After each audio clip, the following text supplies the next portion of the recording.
Hey guys, what's going on? It's NovaMeist here, and welcome to this Gears of War commentary over some Ruslan gameplay, I believe. Don't quote me on that, because I'm not sure, but yeah, who cares? Who honestly cares, really? Um, but today I want to speak to you about something. Well, I'd say I want to. I normally want to in commentaries talk to you about something. I normally have a topic in the top of my mind.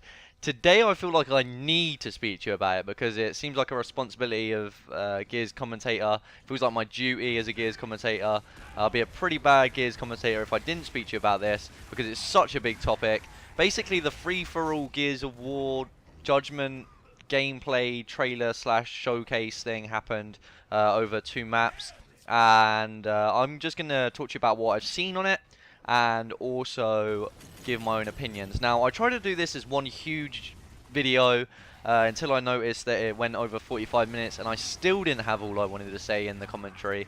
So what I've decided is to make this short series, which I will try to be uploading within the week or slash fortnight for you guys. And I'm going to break it down into small segments and then give my opinions on those segments. So today's segment is going to be about the maps and the general graphics design, general appearance of the game.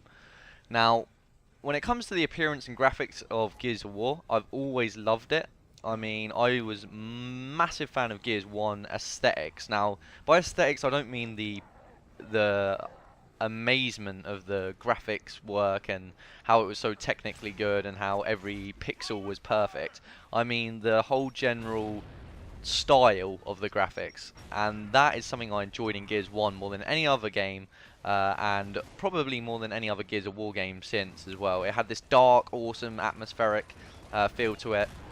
And in Gears Judgment, I look at it and it seems more towards the Gears 3 side, which I'm not even too annoyed about because Gears 3 graphics and the whole Gears series graphics and aesthetics for me have been awesome.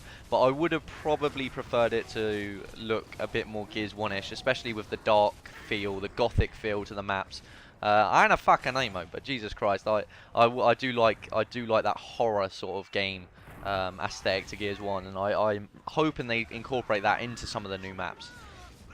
Now, to talk about the maps exclusively, I would definitely say that I like the look of both of them. The two on show were Gondola and Library. Now, if you guys haven't actually checked the video, it's going to be in the description, so go check that out now. Go watch that now, and then come back to the video, because I should have said that at the start, because you will wanna go watch that.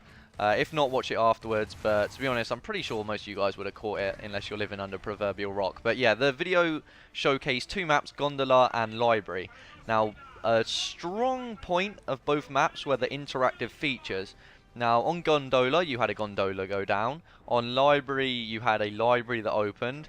And like Avalanche, which had an avalanche, and Security, which had security bars, then I honestly think that these things are cool.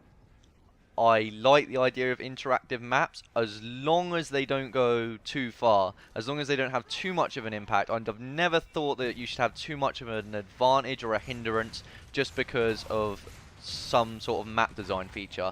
I actually really enjoyed some of the stuff they did in Gears 2 and 3 with the maps, and hopefully they carry that on into Gears Judgment. And it does look like they're going to center a lot of their maps around interactive features and things. Which is always good. Everyone likes getting the smoke extinguisher out and check out, and hopefully there'll be some cool Easter eggs on the maps and stuff as well. So that is a good thing in my opinion, being able to ride the gondolas and go up secret library staircases and things like that. That's good. What I am hoping for most of all out of Gears maps is a linear style to the maps, and by that I mean something that's going to promote balanced gameplay. A map design that isn't gonna favor someone just because they take a strong point in the map. Now, in maps like Sandbar, Overpass, and to some extent Dry Dock has the power position in the middle, and it's all about your team fighting for the middle, but I like the power weapon, so we'll let it off. But that, to me, promotes Lancer gameplay and slows down gameplay. If you fight for a power position and your team and the opposite team wins the first, initial fight and take the top, it's very hard to take it back, and it becomes very unbalanced unless you counter it with power weapons in the non-power position. Because it's like Sandbar, Overpass. If you take the top, it's very hard to take the people out that are up at the top. Very hard. And I'm a much bigger fan of linear maps such as Checkout, which was a fan favorite on Gears 3. It was my favorite on Gears 3. Linear, basic designs on maps seem to work for me. I really enjoy level playing field as well. It also helps with snipers.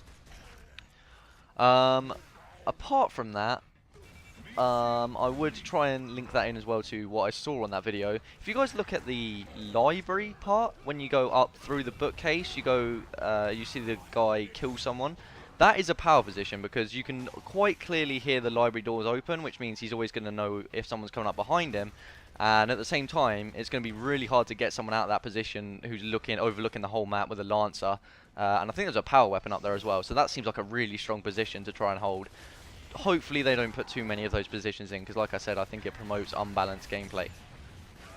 I think that is pretty much all I have to say about the two maps, other than the fact that they all look cool and they're going to have like different elements like snow and stuff on them, and you know, that's always good. Hopefully bust out some Easter eggs on there and stuff like that.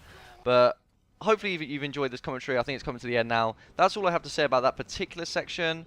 The maps I think will be good. Hopefully they bring out lots of DLC maps as well and start off with a lot of maps in Gears 3. I know they didn't start off with too many maps and it got boring really fast. I hope they don't do that with Gears Judgment, because after playing the beta, which I think they're going to bring out, there's strong rumours that their beta's coming out, it does get really boring if they don't bring out some DLC fast, or they don't start off the game with a lot of maps, because we need that, otherwise it will get boring. Most people got bored of Gears way before the DLC came out, but Gears have been doing really well with playlists and DLC, so hopefully they'll bring it out. I think that is pretty much everything though, guys. That is all I have to speak to you guys about. There will be probably about 4 or 5 episodes. Like I said, it took me like 40 minutes to make the one big commentary, so yeah, I guess like 4 or 5 of these series to do. My next one will be up probably tomorrow. So as always, thank you very much and good night.